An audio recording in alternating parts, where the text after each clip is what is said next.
ॐ भूर्भुवः स्वः तत्सवितुर्वरेण्यं भर्गो देवस्य धीमहि धियो यो नः प्रचोदयात्। ॐ शान्ति शान्ति शान्तिः.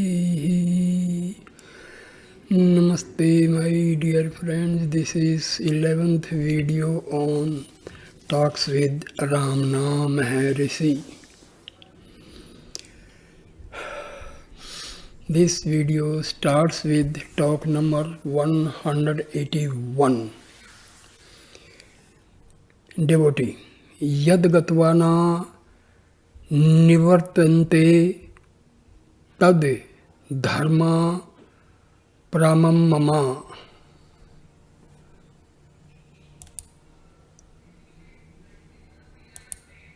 Which is that Dhamma? Is it not the absolute state beyond cosmic consciousness? Maharshi replies, yes. Devotee, na nivartante would mean not covered by ignorance again. Maharshi, yes. Devotee, does it follow by inference that those who reach cosmic consciousness have not escaped from the clutches of ignorance? Maharshi, that is what is meant by saying that all lokas, even the Brahma loka, do not release one from rebirth. Wide the Bhagavad Gita, means this is taken from Bhagavad Gita, reaching me there is no rebirth. All others are in bondage. Moreover, so long as you think that there is gati, movement, as implied in the word gatva, having gone to, there is punravirati, return, means repetition. Also, again, gati implies your purva gamanam, birth. What is birth? It is birth of ego. Once born, you reach something. If you reach it, you return also. Therefore, leave off all this verbiage. Be as you are. See who you are and remain as the self, free from birth, going, coming and returning. Devotee, true. However, often this truth is heard, still it eludes us and we forget it. Mercy, quite so. Reminders are often necessary. Talk 182. In the course of the day, an interesting photo was missing. Sri Bhagwan appeared concerned about it. Mr. Friedman asked how Sri Bhagwan viewed all these matters. Sri Bhagwan said, suppose you dream that you are taking me to Poland. You wake up and ask me, I dreamed so and so. Did you dream so or know it? Or how do you view it? Devotee, but you are not aware of the happening in front of you. Mercy, these are all workings of the mind and the questions also. Then again Sri Bhagwan related an episode in Sri Rama's search for Sita. Parvati asked Shiva why Rama, the perfect being, was grieving at the loss of Sita. Shiva said that Rama was still perfect. If the perfection need be tested and made clear, Parvati might appear as Sita before Rama and see what happened. So she did. Rama ignored her appearance and was still crying out, Ha, Sita, and moved on like a blind man without taking any notice of Parvati. 13th March 1936. Talk number 183. A gentleman from Bombay said, I asked Mother in Sri Aurobindo Ashram the following question. I keep my mind blank without thoughts arising so that God might show himself in his true being, but I do not perceive anything. The reply was to this effect. The attitude is right. The power will come down from above. It is a direct experience. So he asked what further he should do. Maharshi, be what you are. There is nothing to come down or become manifest. All that is needful is to lose the ego. That what it is always there. Even now, you are that. You are not apart from it. The blank is seen by you. You are there to see the blank. What do you wait for? The thought, I have not seen, the expectation to see, and the desire of getting something are all the working of the ego. You have fallen into the snares of the ego. The ego says all these and not you. Be yourself and nothing more. Talk 184. Mercy. To imagine Mooladhara at the bottom, the heart at the center, or the head at the top, or over all these is all wrong. In one word, to think is not your real nature. Talk number 185. Maharshi. In the sacred literature, the following are seen. Said without uttering, showed remaining still as ever, etc. Which is this unspoken word? It is only silence.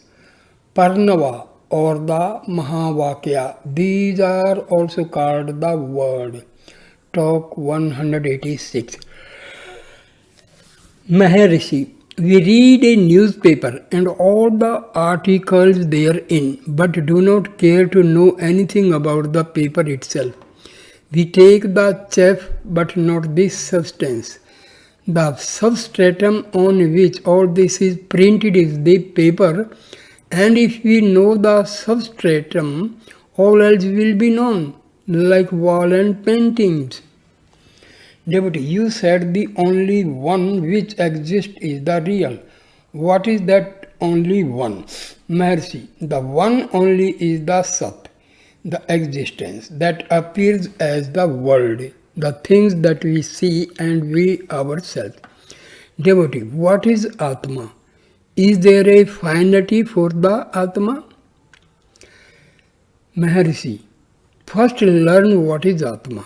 If we know this, then we can query as to whether it has a finality or not.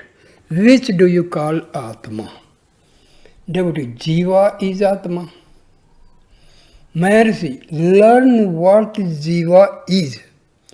What is the difference between Jiva and Atma? Is Jiva itself Atma? Or is there any separate thing as Atma? There is an end for what you observe. That which is created has a destruction or end. That which is not created has no end. That which exists cannot be observed. It is unobservable. We must find out what it is that appears. The destruction of that which appears is the end. That which exists forever. That which newly appears is later lost.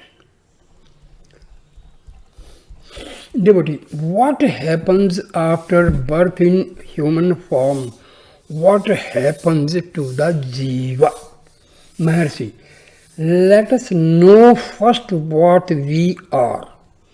We do not understand what we are, and until we know what we are, there is no room for such a question. Bhagwan obviously here refers to the confusion of body as Atma, Deh Atma Buddhi, which is the cause for this confusion of ideas of death and birth. For Atma has no birth or death. It is untainted by the elements of earth, fire, air, and water, etc. Gita, chapter 2, Shloka 11. Asochayam anvo sochas tavam prajna vadamas ascha bhasse, etc. Meaning is, what is that had birth? Whom do you call a man? If, instead of seeking explanation for birth, death and after death matters, the question is raised as to who and how you are now, these questions will not arise. You are the same while asleep, deep sleep, in dream and in waking state. Is the I thought Jiva or the body Jiva? Is this thought or nature? Or is the experience that we live, etc., our nature? Quotes the sloka from the Gita. Devotee, why is Atma Vichara necessary? Maharshi, if you do not make Atma Vichara, then Loka Vichara creeps in. That which is not is sought for, but not that which is obvious. When once you have found what you seek, Vichara, that is inquiry, also ceases, and you rest in it. As long as one is confusing the body with the Atma, Atma is said to be lost and one is said to seek for it. But the Atma itself is never lost. It always exists. A body is said to be Atma, and Indriya is said to be Atma. Then there is the Jivatma and Paramatma and what not. There are 1,001 things called Atma. The search for Atma is to know that which is really Atma. This is a very, very important point. When Atma is present in the human body and it exists with prana, so this Atma present in the body with coexist with prana, so we call it Jiva. So Atma and Paramatma is same. Atma does not depend upon anything, it is self-independent. And here Jivatma, what we call the Atma, when it is embodied in the body, we call this Atma as Jivatma. So we have to be careful. We should not mix Jivatma and Atma. Samadhi, Kevala and Sahaja. So this is to be explained by Maharshi. Talk number 187. Devotee. See, I'll just explain simply. When ego, vasanas and mind are destroyed, so there is pure and real Atma. This state is called superconscious state or samadhi. Now, talk number 187. Devotee. I maintain that the physical body of the man sunk in samadhi as a result of unbroken contemplation of the self becomes motionless for that reason. It may be active or inactive.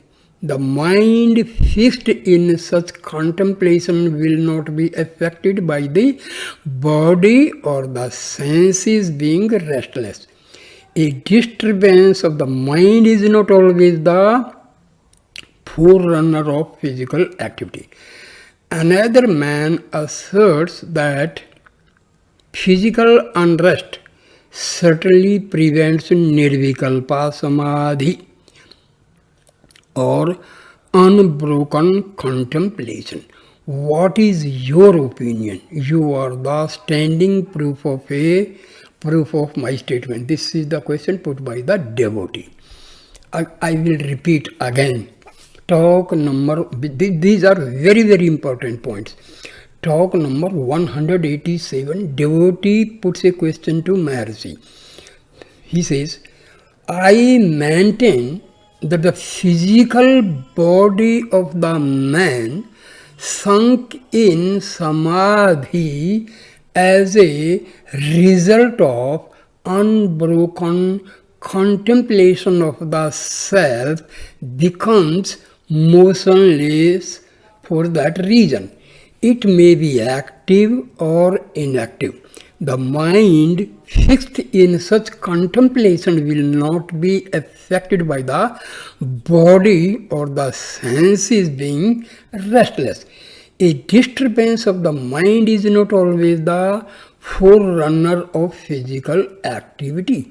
Another man asserts that physical unrest certainly prevents nirvikalpa samadhi or unbroken contemplation. What is your opinion? You are the standing proof of my statement. Maharshi, both of you are right. You refer to Sahaja Nirvikalpa and the other refer to Kevala Nirvikalpa. In the one case, the mind lies immersed in the light of the self, whereas the same lies in the darkness of ignorance in deep sleep. The subject discriminates one from the other. Samadhi, stirring up from samadhi and activity thereafter, unrest of the body, of the sight of the vital force and of the mind, the cognizance of objects and activity are all obstructions for him. In Sahaja, however, the mind has resolved itself into the self and has been lost. The differences and obstructions mentioned above do not therefore exist here. The activities of such a being are like the feeding of a somnolent boy, perceptible to the onlooker but not to the subject. The driver sleeping on his moving cart is not aware of the motion of the cart because his mind is sunk in darkness. Similarly, the Sahaja Jnani remains unaware of his bodily activities because his mind is dead, having been resolved in the ecstasy of Chit Ananda. What is that Chit Ananda? Self, Atma. The two words contemplation and samadhi have been used loosely in the question. Contemplation is a forced mental process, whereas samadhi lies beyond effort. When mind comes into picture, because what is contemplation? Thinking about some object, some points. So here mind comes into the picture. And when mind is completely out of picture, that is only Sahja Samadhi. So here comparison is made, that is sleep, Kevala and Sahja. In sleep, mind is alive. In Kevala, mind is alive. In Sahja, mind is dead. Second point, in sleep, mind sunk in oblivion. In Kevala, sunk in light, mind is sunk in light. And in Sahja, mind is resolved into the self. That is, it has merged into the self. Now, in Kevala, third point, like a bucket with the rope left lying in the water in a well. In Sahja, third point, like a river discharged into the ocean and its identity lost. Fourth, to be drawn out by the other end of the rope. Fourth, a river cannot be redirected from the ocean. That means in Sahja Samadhi, simple thing, mind is completely lost. That Samadhi is known as Sahja Samadhi. When mind is not completely dead and there is mind in the picture, that time the Samadhi is there, but that Samadhi is called Kevala Samadhi, Savikalpa Samadhi or Kevala Samadhi. And when there is no thought, no mind, no contemplation, that is the Sahja Samadhi, when mind is completely lost, ego is completely destroyed. So in real Samadhi is Sahja Samadhi, when there is no ego, no vasana, no mind, no thought, no contemplation. And when these things are present, that is Savikalpa Samadhi. Talk number 188. The essence of mind is only awareness or consciousness. When the ego, however, dominates it, it functions as the reasoning, thinking, or sensing faculty. The cosmic mind, being not limited by the ego, has nothing separate from itself and is therefore only aware. This is what the Bible means by I am that I am. The ego-ridden mind has its strength sapped and is too weak to resist the torturing thoughts. The egoless mind is happy in deep, dreamless sleep. Clearly, therefore, bliss and misery are only modes of mind. But the weak mode is not easily interchangeable with the strong mode. Activity is weakness and consequently miserable. Passivity is strength and therefore blissful. The dormant strength is not apparent and therefore not availed of. Talk number 189. Mr. M. Oliver Lacombe, a middle-aged Frenchman who was on a visit to India, being delegated by the Institute of Indian Civilization of the University of Paris, came here from French India. Among others, he had desired to meet Maharshi. He came and stayed here about 3 hours.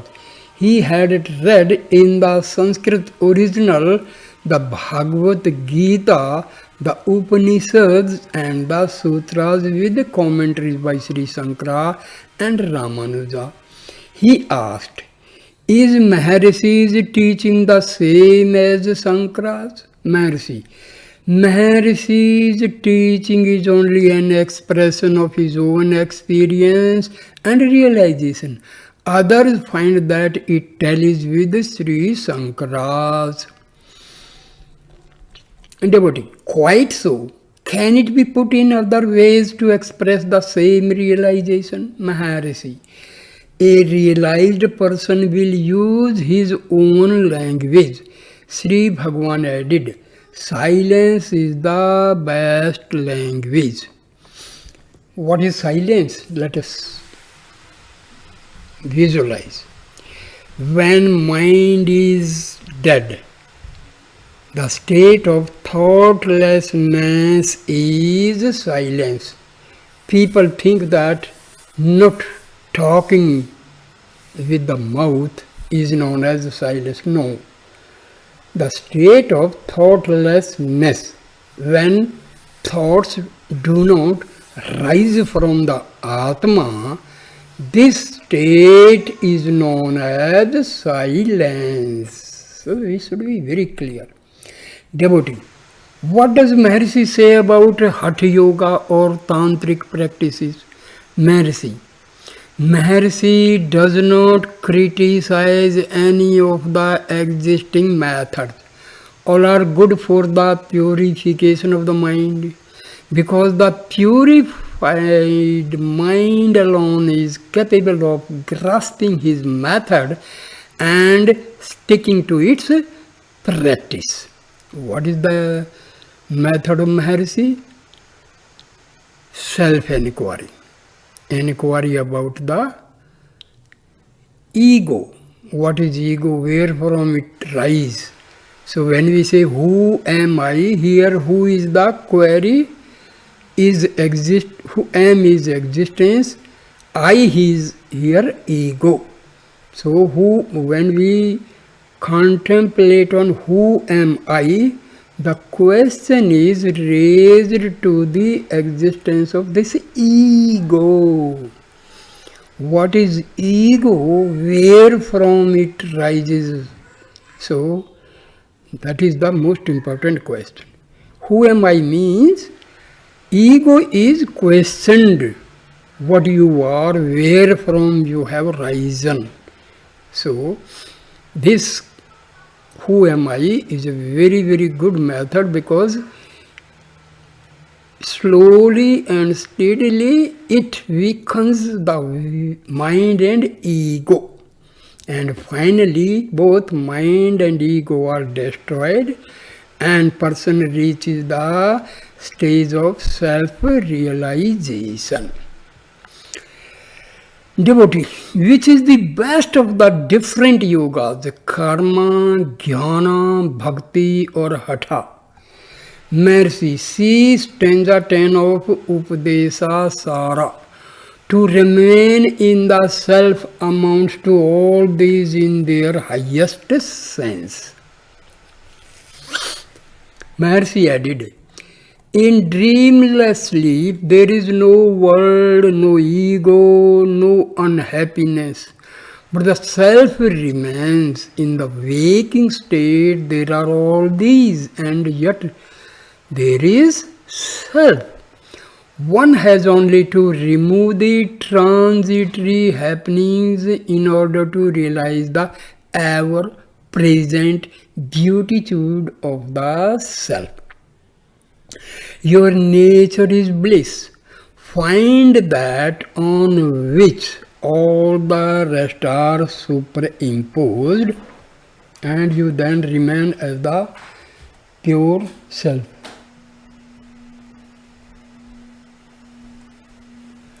Devotee. Yes, it amounts to the removal of alien limitations for discovering the ever present self. That is what Sankara says. There is no attainment or loss. Mercy, quite so. Aside, he understands. Devotee, how is work to be done ordinarily for an aspirant? Mercy, without self-identification with the actor. For instance, did you intend visiting this place while in Paris? Devotee, no. Mercy, you see how you are acting without your intention to do so. The Gita says that a man cannot remain without acting. The purpose of one's birth will be fulfilled whether you will it or not. Let the purpose fulfill itself. Devotee, why are there so many methods mentioned? For instance, Sri Ramakrishna says that bhakti is the best means for salvation. Mercy, it is according to the standpoint of the aspirant. You have studied the Gita. Sri Krishna said, there was never a time when I and you and these kings were not, nor will they not be in future. That which is unreal never exists, but that which is real never disappears. All that ever was, even now is, and will ever be. Again, I taught this truth to Aditya. He taught it to Manu. Krishna says these things. Manu, etc. Arjuna asked, how can it be? You were born some years back and only recently. How could you have taught Aditya? Sri Krishna answered, yes, we have had several births in the past. I know mine, whereas you do not know yours. I tell you what happened in those past births. Look, that Krishna who began saying there was not I, nor were you, nor these kings, says now that he had several births before. Krishna does not contradict himself, though it looks like it. He conforms to the outlook of Arjuna and speaks to him from his level. There is a parallel passage in the Bible where Jesus says, before Abraham was, I am. The teachings of the sages are suited to the time, place, people and other surroundings. The visitor said he was leaving with regret. Maharshi smilingly interrupted, there is no leaving or returning. The Frenchman at once said, he has transcended time and space. He returned to Pondicherry. Talk number 190. There is a pet squirrel in the hall, which usually, this is 30th May 1936. Talk number 190. There is a pet squirrel in the hall which usually retires into its cage before nightfall. Just as Maharshi was telling it to retire for the night, a visitor who had announced that he had attained the transcendent consciousness suggested that water might be offered to it since it was likely to be thirsty on this hot evening. His presumption to understand animals evoked no response. He repeated it. After a few minutes' silence, Maharshi said, "You are probably thirsty after your long meditation in the hot sun on the hotter rocks, and you would like to drink a jug of water." Devotee, quite so, I have taken water. Mercy, the squirrel is not so thirsty because you were practicing austerities in the heat of the sun. You should feel thirsty. Why prescribe it for the squirrel? Mercy added, I noticed him standing on the hot rocks facing the sun with eyes closed. I stood there for a while but did not want to disturb him and came away. These people do as they please. Devotee, what I did not intend beforehand. It was spontaneous. Mercy, oh, I see. Whatever we others do, we do with intention. You seem to have transcended all. Devotee, this is not the first time I did so. You yourself inspire me and make me to do all these things. Yet you ask me why I did it. How is it? Mercy, I see. You are doing actions being controlled by me. Then the fruits also should be considered similarly to be mine and not yours. Devotee, so they are undoubtedly. I act not of my free will but inspired by you. I have no will of my own. Mercy.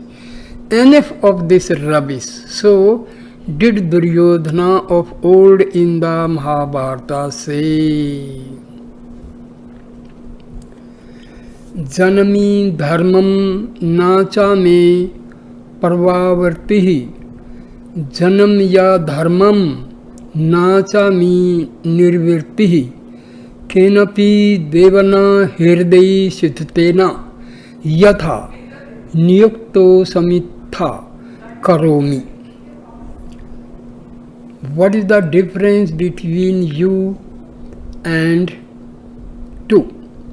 Devotee, I see no difference, but I have no will and act without it. Mercy, you have risen high above the common run. We others are acting with personal will. Devotee, how, sir? You have said in one of your works that action can be automatic. Mercy, enough.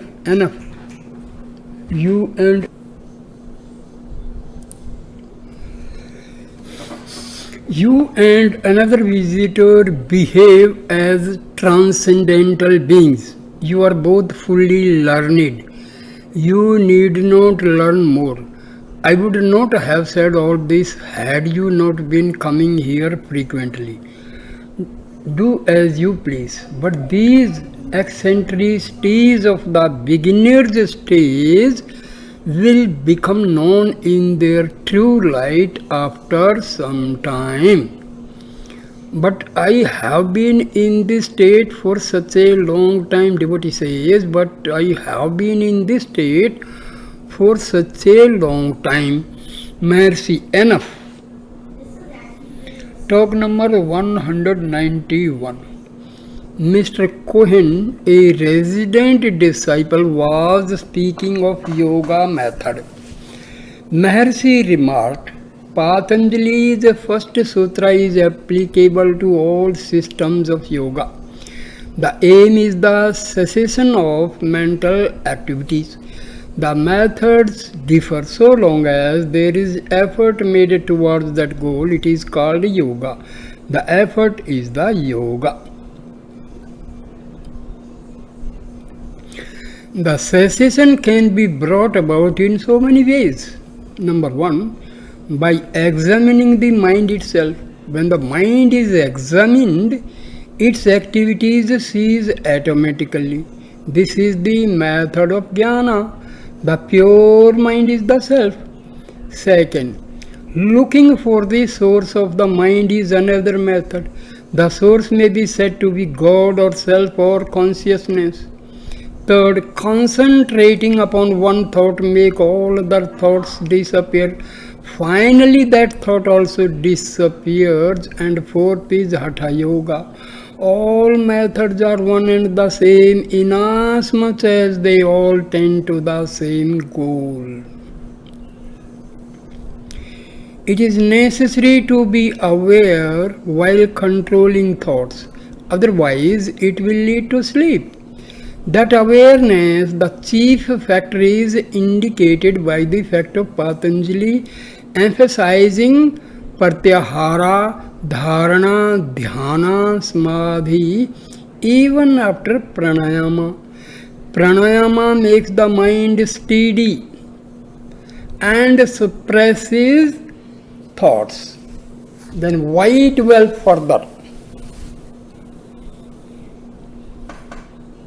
Because awareness then is the one necessary factor. Such states can be imitated by taking morphia, chloroform, etc. They do not lead to moksha because they lack awareness. 3rd June 1936. Talk number 192. Maharshi explained in the course of conversation, whoever desires liberation, everyone wants only happiness. Happiness too is found in the enjoyment of the senses. This question was asked of a guru, and the latter answered, quite so. That happiness which is the result of enjoyment by the senses is the same as that of liberation. That desire of such liberation is one of the 4 qualifications for attainment. This is common to all. So all are eligible for this knowledge, self-knowledge. In fact, there may not be found any individual in the world who possesses all the quantities in perfection necessary for an aspirant as mentioned in Yoga Sutra. Still, pursuit of self-knowledge should not be abandoned.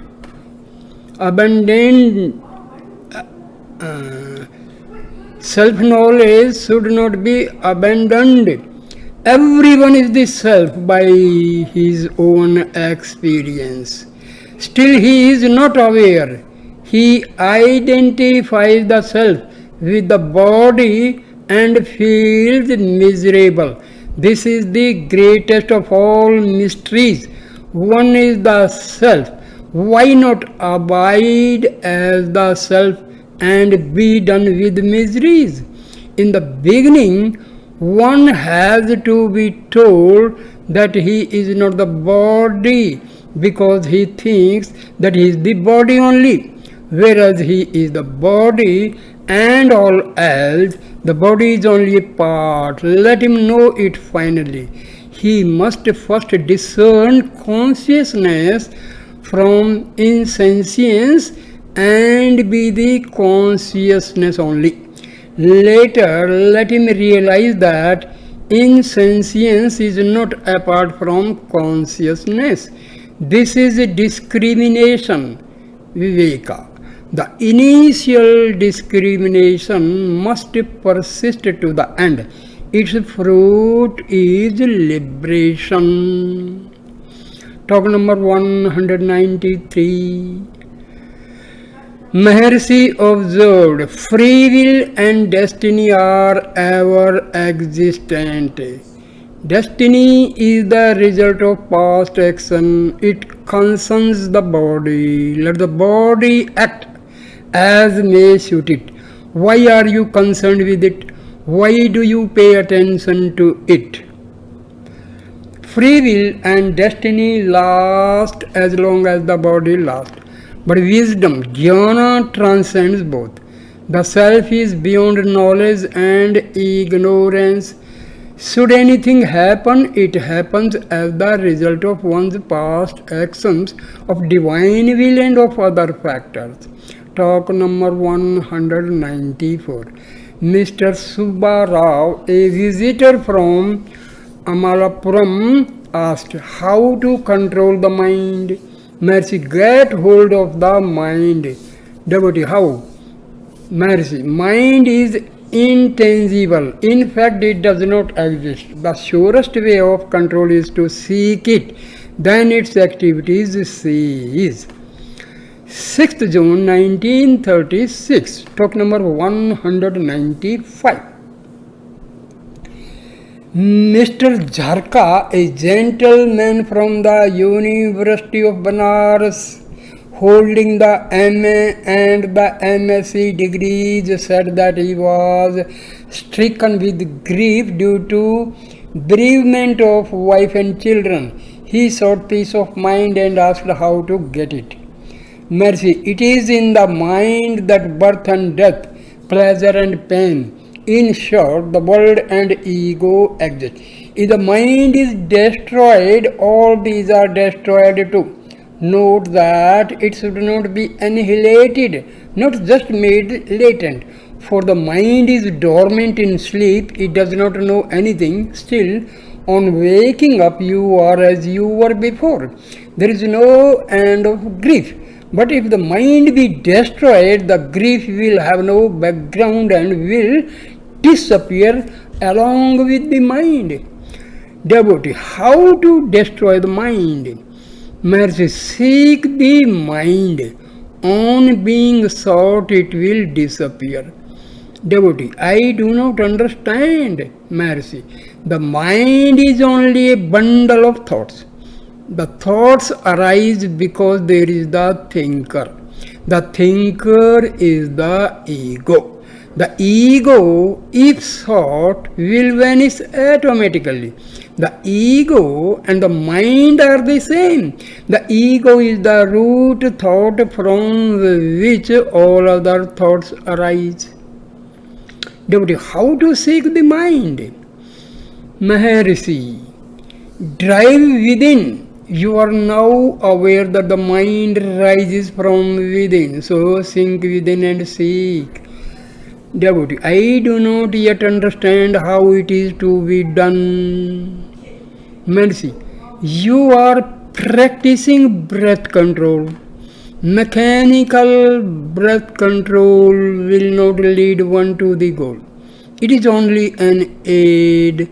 While doing it mechanically, take care to be alert in mind and remember the I thought and seek its source. Then you will find that where breath sinks, there I thought arises. They sink and rise together. The I thought also will sink along with the breath. Simultaneously, another luminous and infinite I will become manifest, which will be continuous and unbroken. That is the goal. It goes by different names: God, Self, Kundalini Shakti, consciousness, yoga, bhakti, jnana, etc. Devotee says, not clear yet. Mercy, when the attempt is made, it will of itself take you to the goal. So I end the video here, my dear friends. Thank you for watching and listening this video with patience. Please like, comment and share the video and subscribe the channel. Thank you. Namaskar. Namaskar.